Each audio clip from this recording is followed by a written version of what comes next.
Assalamualaikum warahmatullahi wabarakatuh. Selamat pagi anak-anak. Bagaimana kabarnya pada pagi hari ini? Semoga kalian semua dalam keadaan sehat walafiat. Untuk pertemuan kali ini, kalian akan belajar bahasa Indonesia kelas 6 dengan materi teks eksplanasi, tema 3, subtema 1. Yuk simak baik-baik materi berikut ini. Bismillahirrahmanirrahim. Untuk muatan pelajaran bahasa Indonesia kali ini materinya adalah teks eksplanasi. Kompetensi dasar 3.2 menggali isi teks penjelasan atau eksplanasi ilmiah yang didengar dan dibaca.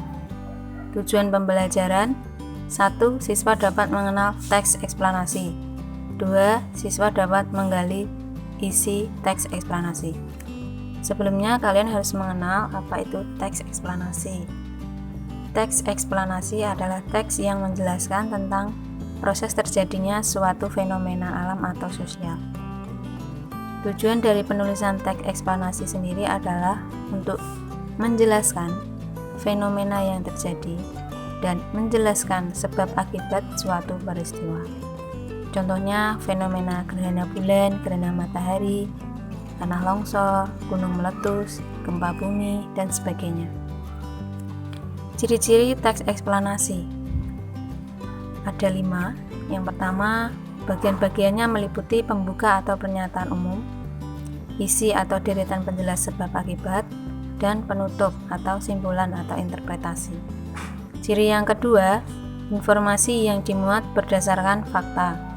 Ciri yang ketiga, memuat informasi yang bersifat ilmiah. Ciri yang keempat, menggunakan kata-kata urutan pertama, kedua, ketiga, berikutnya, dan terakhir. Ciri yang kelima, sifatnya informatif. Bagian-bagian teks eksplanasi tadi ada 3. Bagian pertama, pembuka atau pernyataan umum, berisi suatu topik yang akan dijelaskan proses terjadinya, proses keberadaannya, atau proses terbentuknya. Bagian yang kedua, isi atau deretan penjelas sebab akibat, berisi detail penjelasan proses keberadaan, proses terbentuknya, atau proses terjadinya suatu fenomena atau peristiwa. Bagian yang ketiga yaitu penutup atau simpulan, atau juga disebut interpretasi, berisi simpulan atau pernyataan tentang topik atau proses yang dijelaskan. Ciri-ciri kalimat efektif dalam teks eksplanasi ada 6. Yang pertama, menggunakan kata-kata baku. Yang kedua, terdiri atas struktur kalimat yang berurutan dan bermakna logis. 3. Kalimat harus lengkap unsurnya, yaitu terdapat SPOK atau subjek, predikat, objek, keterangan. 4. Minimal memiliki unsur subjek dan predikat. 5. Penghematan dalam penggunaan kata. 6. Penulisan kata sesuai Kamus Besar Bahasa Indonesia atau Pedoman Umum Ejaan Bahasa Indonesia. Simak baik-baik contoh kalimat tidak efektif dan kalimat efektif berikut ini. 1. Di halaman ini, anak-anak mengikuti senam. Kalimat pertama ini tidak efektif karena struktur kalimatnya kurang tepat. Kata di halaman ini merupakan keterangan, sehingga harus diletakkan di akhir kalimat. Jadi, menjadi kalimat efektif. 2. Semua sudah terjadwal dengan baik. Kata terjadwal pakai huruf U. Yang benar atau yang baku adalah pakai huruf W, terjadwal. Kalimat ketiga, ayam goreng makan Levi tadi siang. Struktur kalimatnya juga kurang tepat. Ayam goreng merupakan objek, sehingga kalimat efektifnya adalah Levi makan ayam goreng tadi siang. Kalimat keempat, Mirna datang tepat waktu agar supaya tidak buru-buru. Kata agar supaya merupakan tidak penghematan kata. Jadi harus memilih salah satu kata sehingga menjadi kalimat yang efektif. Kalimat kelima, mereka ditemukan di Jakarta. Kata ditemukan mendapat awalan di, maka penggunaannya harus digabung. Kata Jakarta hurufnya harus kapital. Kemudian ada contoh kata tidak baku dan kata baku. Kata tidak baku nasihat, yang baku nasihat. Kata zaman, yang baku zaman. 3. Kata jenderal, yang baku jenderal. 4. Provinsi, yang baku provinsi. 5. Praktek,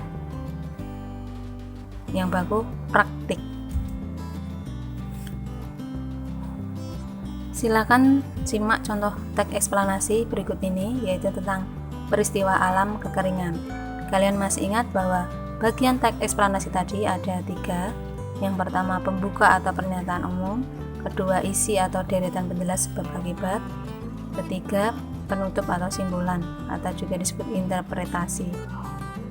Untuk bagian pertama pernyataan umum, di sini ada contohnya, kekeringan merupakan bencana alam yang akan terjadi bila curah hujan rendah dan minimnya jumlah pohon di suatu daerah. Hutan dan pohon bisa menyimpan air. Jadi, ketika daerah kekurangan pohon, maka kekeringan bisa juga terjadi. Yang kedua, isi atau deretan penjelas sebab akibat. Jadi di sini bagian ini menjelaskan apa sebabnya, apa akibatnya. Bisa disimak baik-baik. Dampak kekeringan bisa mengganggu kegiatan masyarakat seperti memasak, mandi, mencuci, dan sebagainya. Industri yang mengandalkan air juga akan dirugikan. Beberapa masyarakat percaya dengan mitos bahwa membuat asap mengundang hujan turun dan menanggulangi kekeringan. Bagian yang terakhir yaitu penutup, bisa disimak baik-baik. Pada dasarnya, setiap rumah sebaiknya punya persediaan air masing-masing. Penggunaan air juga sebaiknya lebih dihemat lagi untuk jaga-jaga apabila nanti kekeringan datang melanda. Setelah membaca teks eksplanasi tadi dan mengetahui bagian-bagiannya, sehingga kita bisa menggali isi teks eksplanasi tersebut. Isi yang pertama, kekeringan merupakan bencana alam yang akan terjadi bila curah hujan rendah dan minimnya jumlah pohon di suatu daerah. Yang kedua, dampak kekeringan bisa mengganggu kegiatan masyarakat dan industri. Yang ketiga, setiap rumah sebaiknya punya persediaan air masing-masing. Demikian penyampaian materi tentang teks eksplanasi. Setelah kalian mengetahui apa itu teks eksplanasi, kemudian contohnya, lalu bagian-bagian teks eksplanasi, kalimat efektif dalam teks eksplanasi, sehingga kalian bisa menggali isi atau informasi dari teks eksplanasi tersebut. Sekian pembelajaran bahasa Indonesia kali ini. Wassalamualaikum warahmatullahi wabarakatuh.